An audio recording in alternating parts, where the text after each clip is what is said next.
Hey guys, welcome back to the channel. Today we're reading Taking Hold by Francisco Jiménez.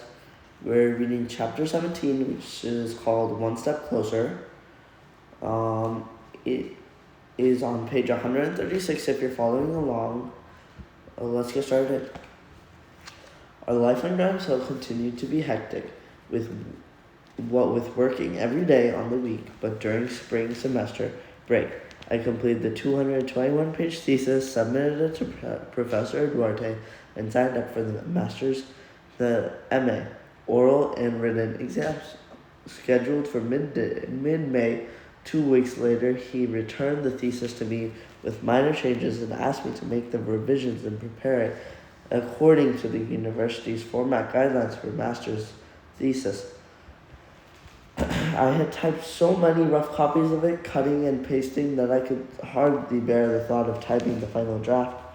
Laura took pity on me and offered to do it. I thanked her but refused, pointing out that she didn't have time and was overworked. She suggested that I pay someone to type it using funds from my fellowship stipend. You can make it using funds from my fellowship stipend. You can make it better use of your time studying for your exams, she said firmly. I agreed and was glad I did. Before I knew it, the day of the exam arrived. On Monday, May 12th, 1969, I got up earlier than usual, having spent a restless night thinking about the test that had weighed heavily on my shoulders for so long. I felt nervous but eager to get it over with. After getting ready, Laura and I said goodbye. Don't worry about the test, she said. I'll say a little prayer for you. Thanks, I'll need it. I have no doubt you'll do great. Her confidence in me was reassuring. Even if I failed, she would be there for me. I hope your classes go well, I said. Wouldn't be there. Please remind my AP class that I won't be there today. I arrived at Columbia just in time to take the exam, which began at 9 o'clock in the Casa Hispanica, the scholarly and began at 9 at Culture Center for Hispanic Studies at West 116th Street. The 5-hour written exam consisted of 10 essay questions on both Latin American and Spanish Peninsular literature, focusing on literary movements, a few questions on the history of the Spanish language, and identification of several major authors and literary critics. I was drained by 3 o'clock when the exam ended, but felt sure that I had done well.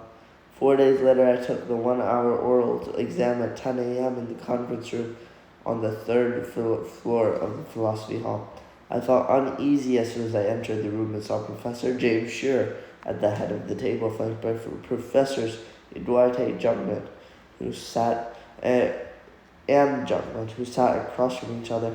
After we exchanged greetings, Shearer asked me to take the seat at the far end of the table facing him. It's the hot seat, he said, jokingly, and I wasn't amused. It made me more apprehensive, noticing my nervousness. Professor Duarte glanced at his colleagues and said, Francisco's thesis on Gregorio Lopez y Fuentes is excellent. He turned to me and added, as were your writing exams, felicitaciones. Shearer and Jungmann nodded in agreement and congratulated me. Also, I felt relieved. Duarte proceeded to ask me questions about Mexican writers who were contemporaries of Lopez y Fuentes. I mentioned a few names and elaborated on their importance in Mexican literature. Duarte smiled approvingly, as did Shearer when I answered his questions about Spanish Peninsular authors. Professor Jungmann frowned when I stumbled over the answer to a question he asked related to the book Historia de la Lengua Española, History of the Spanish Language, Rafael Lapesa, an authority of the Spanish language. Jungmann rephrased the question, guided me through it, and seemed satisfied with the rest of my response. At the end of the hour, I was asked to step outside for a few minutes while they deliberated. I paced up and down the hall, waiting impatiently. Finally, Professor Shearer opened the door halfway, stuck out his head, and said, "You may come back in now." When I entered, he and Professor Duarte and Jungman stood behind their chairs smiling. I knew that I had made it. Each of them congratulated me and shook my hand. I thanked them and floated out of the room, feeling as happy and proud as I did on the day I graduated from college. I exited Philosophy Hall, past the statue of the thinker, and hurried to Hartley Hall to call Laura to tell her the news. But I quickly realized that she was still at Notre Dame teaching and wouldn't be home. I left Columbia a little before noon, hoping to surprise her in person. Took the subway down to the Battery Park ferry terminal, and boarded the Staten Island ferry. I went up the stairs to the far end of the main level to get the best view of the Statue of Liberty and Ellis Island.